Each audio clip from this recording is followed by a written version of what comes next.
paint this jean jacket, making a little template out of foam core. This will sit on the inside of the jacket, and then I'll tape it up so I have a harder surface. I've used plywood before, but I'm deciding to use foam core on this one. Alright, so I got the backer piece in there. It's not 100% square. I mean, it's not a square anyway, but then I'll fold this over,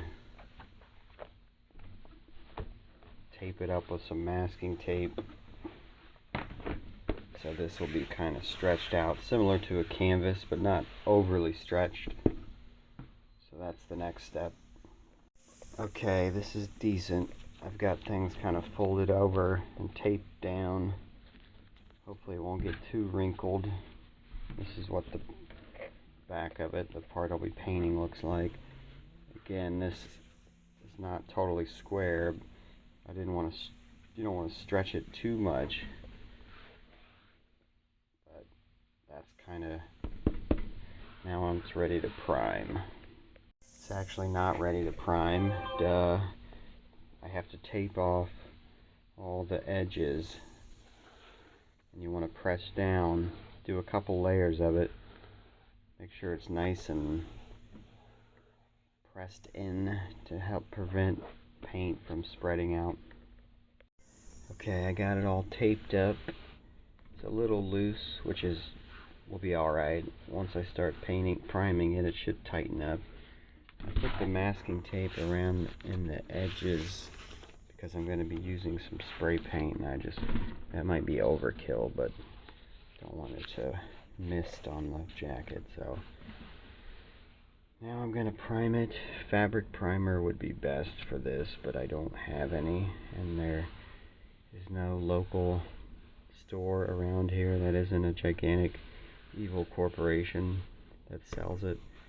So I'm going to use slightly thinned out matte acrylic paint.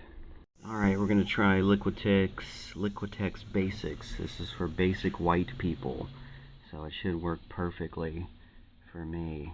I have used this before, but not to prime the back of a jacket. I might add some acrylic medium to this. Maybe it'll make it more flexible. Okay, I don't have any medium, so I just added a little bit of water. This stuff is pretty thin anyway. I've got a 3-inch glue brush or chip brush, just a cheap brush, because I want it to get into the pores.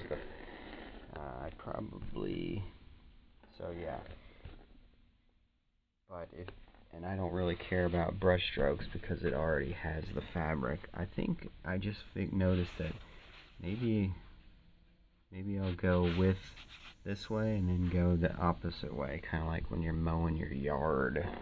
Okay, it's dry, little wavy. I think I'm going to do one more coat, and I wonder if I'm going to go this way again. If I go this way, it'll help conceal the brush strokes. But I wonder if I go that way, if it'll bend more with the fabric. I don't know.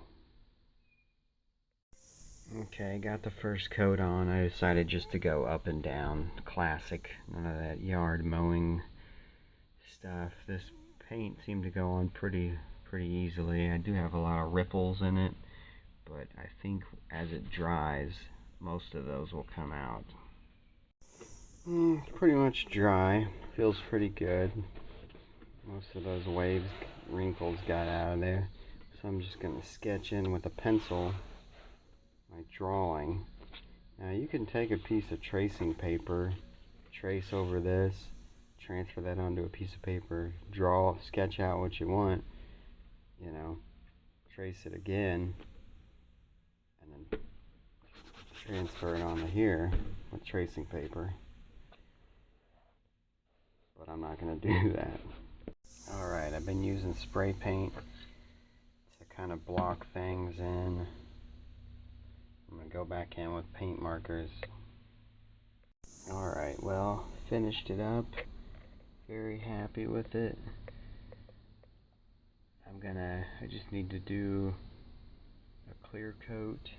I'm gonna wait a day for all the paint to cure. And then I'm gonna put this on it. Do a couple thin coats of this just to keep it from fading and to protect it from scratches.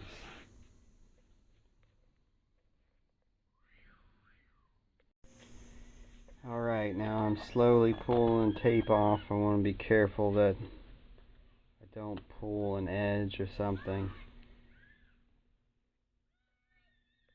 Well, there you have it. All the tape has been removed. Looks good. I usually kind of tuck the tape underneath the little lip there. And we kind of left a little bit of a lip. But I don't think it's that big of a deal. Maybe I'll shave a little bit of that off with a razor or something. Anyway. Alright. Kind of trim things up. I think I will use the acrylic to prime these because it's pretty flexible. Things seem pretty fluid, but you don't want to wash these.